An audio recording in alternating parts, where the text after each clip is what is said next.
Hello friends, welcome to my YouTube channel. आज के video में हम हैवी वर्क वाली कुर्ती की कटिंग करना सीखेंगे और ये भी साथ में आपको बताऊंगी कि आप किसी भी साइज़ की कुर्ती वर्क में किस तरीके से अच्छे से सेट कर सकते हो। हैवी साइज़ की कुर्ती तो इसमें अच्छे से बैठ जाती है, लेकिन जो कम साइज़ की होती है जैसे कि 32 से 33 या 34 इंच की होती है, वो इस तरीके के वर्क में कुर्ती सही से नहीं बैठती है।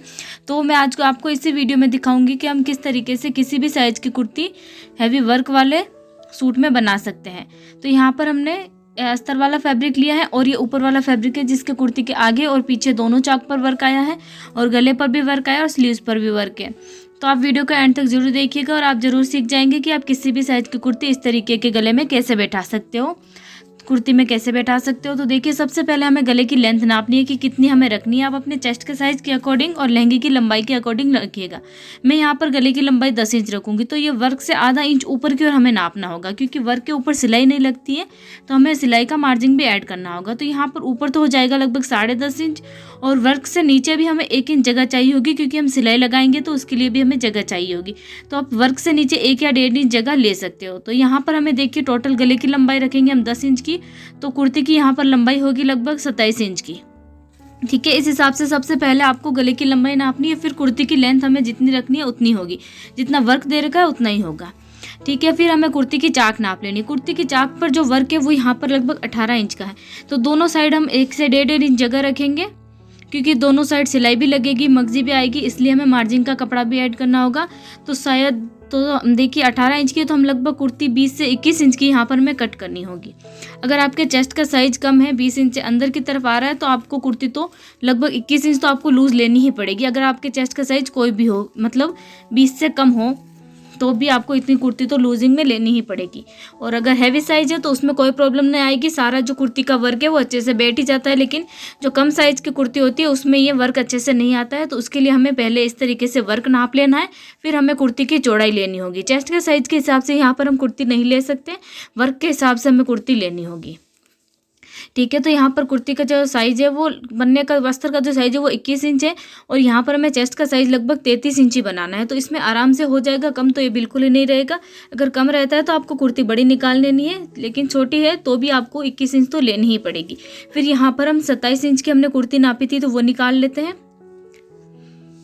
ठीक है, तो 27 इंच पर आप कपड़े को फोल्ड कीजिए और कटिंग कर लीजिए। इसमें देखिए चेस्ट का साइज यहाँ पर 32 से 33 इंच है, तो नॉर्मली हम जो कुर्ती की लूजिंग है वो 19.5 या 19 इंच ले सकते हैं, लेकिन इसमें वर्क दे रखा है। अगर इतनी कुर्ती हम कम लेंगे तो उसमें वर्क के हिसाब से अच्छे से बैठेगी नहीं, इसीलिए हमें कुर्ती की जो चौड़ाई है वो ज़्यादा लेनी पड़ेगी। ठीक है, अब हम देखिए कुर्ती का जो ऊपर वाला फैब्रिक है वो अस्तर के ऊपर अच्छे से रख के देख लेते हैं। ये जो वर्क दे रखा है कुर्ती के ऊपर, इसके नीचे की साइड और आसपास की साइड में भी हमें लगभग 1 से 1.5 इंच जगह रहनी चाहिए।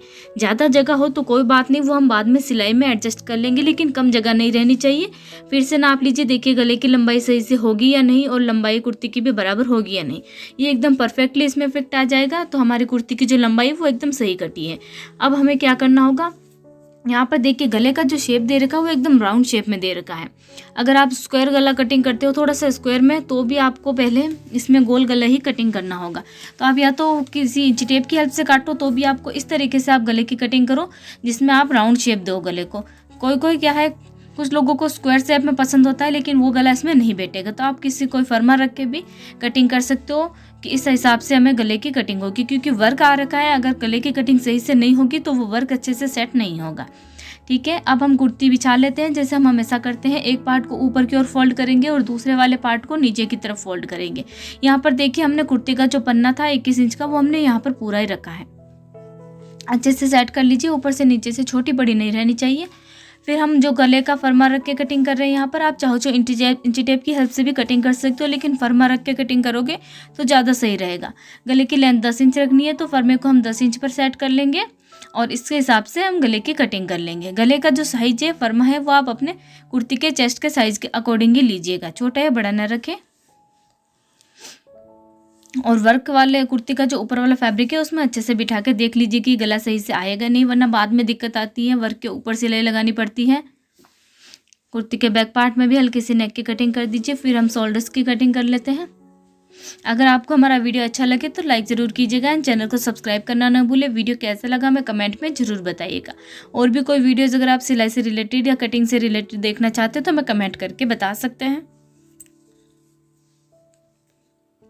देखिए कुर्ती के आर्म होल की तो आप कटिंग वैसे ही करनी है, गले की कटिंग भी वैसे ही करनी है जैसे हम हमेशा करते हैं, लेकिन कुर्ती के साइड की में चाक की कटिंग हमें बिल्कुल नहीं करनी है, सिर्फ आप कुर्ती को अलग कर दीजिएगा, क्योंकि अगर हमने चाक की कटिंग कर दी तो कुर्ती जो है चौड़ाई में कम हो जाएगी और वर्क भी कुर्ती के अस्तर से बाहर की तरफ आ जाएगा, तो वो अच्छे से सेट नहीं होगा, यानी कि चौड़ाई कम पड़ जाएगी कुर्ती की। ठीक है, तो आपको साइड में से सिर्फ अलग ही करना है कुर्ती को, चाक की कटिंग नहीं करनी है। बाकी कुर्ती की सेम वैसे ही कटिंग करनी है जैसे हम हमेशा करते हैं।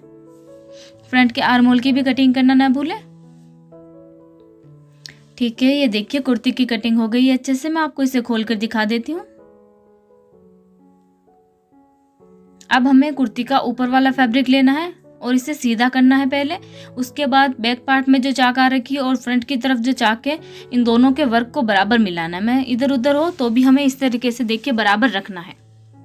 अच्छे से सेट कर दीजिए कुर्ती के चाक का, फ्रंट की और बैक साइड की, दोनों को अच्छे से मिला के फिर कुर्ती के कपड़े में जो भी सलवटें हैं वो भी मिटा दीजिए।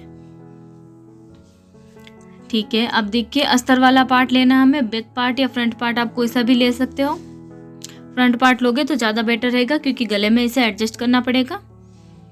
तो देखिए इस तरीके से पहले इसमें एक सेंटर मार्क बना लीजिए अस्तर में, और वर्क का और कुर्ती का सेंटर मार्क मिलाते हुए दोनों को इस तरीके से सही से रख दीजिए। ठीक है, वर्क को बीच में रखना है कुर्ती के, इसलिए इसे सेट कर दीजिएगा। और फिर थोड़ा सा हमें देखिए कपड़ा जो है चारों तरफ थोड़ा थोड़ा बड़ा ही रखना है, क्योंकि ऊपर वाला जो फैब्रिक है वो थोड़ा पतला है, इधर उधर भी हो जाता है, कटिंग में भी हो जाता है, इसीलिए वो बाद में कट जाएगा जब हम इसकी स्टिचिंग करें जो एक्स्ट्रा होगा तो। लेकिन अभी हमें इसके बराबर नहीं कट करना है, थोड़ा थोड़ा आप आधा आधा इंच बड़ा ही कट कीजिएगा। आर्म होल को देखिए कम ही काटिएगा क्योंकि ये फ्रंट के आर्म होल है तो ज़्यादा कटिंग हो रही है इनकी, बैक पार्ट में वरना बराबर नहीं आएंगे क्योंकि हम बैक और फ्रंट पार्ट दोनों साथ में कटिंग कर रहे हैं। ठीक है, तो यहाँ पर हमने ऊपर वाला फैब्रिक ऐसे ही कट कर देना है। फिर हम कुर्ती के बैक पार्ट को एक साइड में रख देते हैं। पहले हम फ्रंट पार्ट रेडी कर लेते हैं क्योंकि यही ज़्यादा इम्पोर्टेंट है। ठीक है, अस्तर को यहाँ पर रखेंगे, इसमें एक सेंटर मार्क हमने बना रखा है। ये देखिए इस तरीके से आप बना सकते हो या फिर हल्के से चौक के निशान भी लगा सकते हो। फिर इस सेंटर मार्क को और कुर्ती के वर्क को बराबर मिलाएंगे, यानी कि कुर्ती का जो वर्क है वो सेंटर बीच में आ जाना चाहिए कुर्ती के, वरना दोनों तरफ मार्जिन में कपड़ा बराबर नहीं रहेगा और कुर्ती की जो चाक है वो भी टेढ़ी हो जाएगी, गले का जो वर्क है वो भी टेढ़ा हो जाएगा। फिर हमें इसे अच्छे से सेट कर लेना है। गले में इस तरीके से सेट करना है कि जब हम सिलाई लगाएं तो चारों तरफ वो अच्छे से सिलाई लग जाए और वर्क के ऊपर ना आए। और चाक भी फिर अच्छे से सेट कर लेनी है कि नीचे की तरफ मगजी हम जब लगाए तो वो आराम से लग जाए। फिर यहाँ पर हमें देखिए बड़ी वाली सुई लेनी है और उसमें मैचिंग कलर का धागा पिरोना है।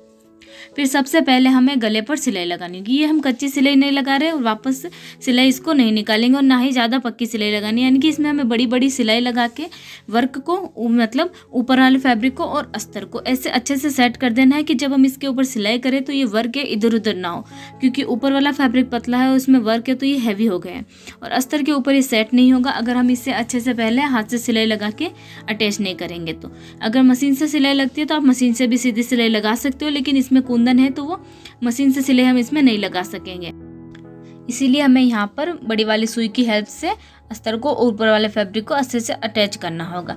यहाँ पर आपको ज़्यादा पास में सिलाई लगाने की जरूरत नहीं है, थोड़ी थोड़ी दूरी में करके 1-1 इंच का गैप देते हुए आप सिलाई लगा दीजिए।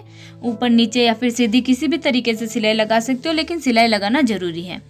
ये देखिए आर्म होल में थोड़ा सा वर्क सिलाई में जाएगा, लेकिन आपको थोड़ा सा हो सके तो इधर उधर करके सेट कर सकते हो, लेकिन ध्यान रखना है कि ऊपर वाला फैब्रिक जो है वो अस्तर में बराबर सेट हो, यानी कि उसमें लूज ना रहे, अस्तर बिल्कुल भी लूज ना रहे। अगर नहीं हो रहा है आग सिलाई में जाएगा तो वो रहने दीजिए, लेकिन इससे वर्क को अच्छे से सेट कीजिएगा। ऊपर वाले फैब्रिक में बिल्कुल भी कपड़ा लूज ना रहे, इस तरीके से ना रखें। ये देखिए गला जो है वो इसी तरीके से रहेगा, थोड़ा सा आर्म होल में ये सिलाई में चला जाएगा, लेकिन हमें ऐसा ही रखना होगा क्योंकि इसमें वर्क दे रखा है। तो पहले हम आधे गले में सिलाई लगाएंगे, उसके बाद आधी दूरी में। इससे क्या है कि वर्क टेढ़ा नहीं होता है, जैसा है वैसे ही रहता है, वरना ऊपर वाला फैब्रिक इधर उधर हो जाता है। तो आप ध्यान से अच्छे से सिलाई लगा दीजिए। ऊपर की तरफ बहुत ही बारीक से स्टिच लगाइएगा ताकि बाहर की तरफ सिलाई ज़्यादा ना दिखे। वैसे तो हम मैचिंग कलर का ही धागा पिरोते हैं, लेकिन फिर भी ज़्यादा दिखाई नहीं देना चाहिए। ये देखिए पूरा गले पर हमने सिलाई लगा दी है पूरा राउंड में। अब हम कुर्ती के चाक को अच्छे से स्टिच करेंगे। कपड़े को पूरा फैला लीजिए अच्छे से, अगर कहीं से लूज़ है तो उसे भी सेट कर लीजिए और वर्क के दोनों तरफ देखिए मार्जिन में कपड़ा बराबर रखिएगा। ऐसा नहीं कि एक की तरफ तो हम 1 इंच रख दें और दूसरी तरफ 2 इंच रखें, तो ऐसा नहीं रहेगा सही, कुर्ती आपकी टेढ़ी हो जाएगी, वर्क भी सही नहीं रहेगा। तो आपको दोनों तरफ कपड़ा बराबर रखना है। उसके बाद हमें कुर्ती की चाक पर भी ऐसे ही सिलाई लगा देनी है जैसे हमने नेक पर लगाई थी। इसमें आप बड़ी सुई की हेल्प लीजिएगा ताकि सिलाई लगाने में दिक्कत ना आए, क्योंकि यहाँ पर हम बड़ी बड़ी स्टिच लगाने वाले हैं, छोटी सुई में वो अच्छे से सेट नहीं होगी, इसीलिए हम यहाँ पर बड़ी सुई की हेल्प ले रहे हैं। देखिए जो वर्क दे रखा है इसके अंदर की तरफ स्टिच कर दीजिएगा ताकि जो सिलाई है वो बाहर की तरफ ज़्यादा ना दिखे। ज़्यादा बड़ी सिलाई भी ना लगाए वरना पहनेंगे तो हाथ में आ जाएगी, दिक्कत आएगी, अड़ेगी इधर उधर।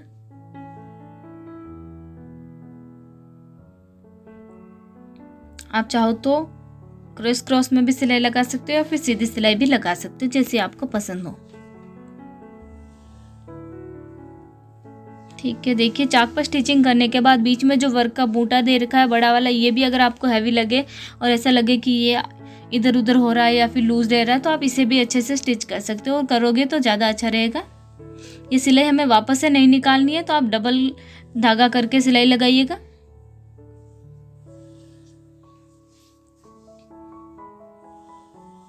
अच्छे से अटैच कर दीजिए। देखिए कोनों की तरफ से ज़रूर अटैच कीजिएगा क्योंकि ये कोने हैं यही ज़्यादातर लूज रहते हैं। ये हमने गले पर अच्छे से सिलाई लगा दी है। देखिए मैं आपको उल्टी करके दिखा देती हूँ कुर्ती को।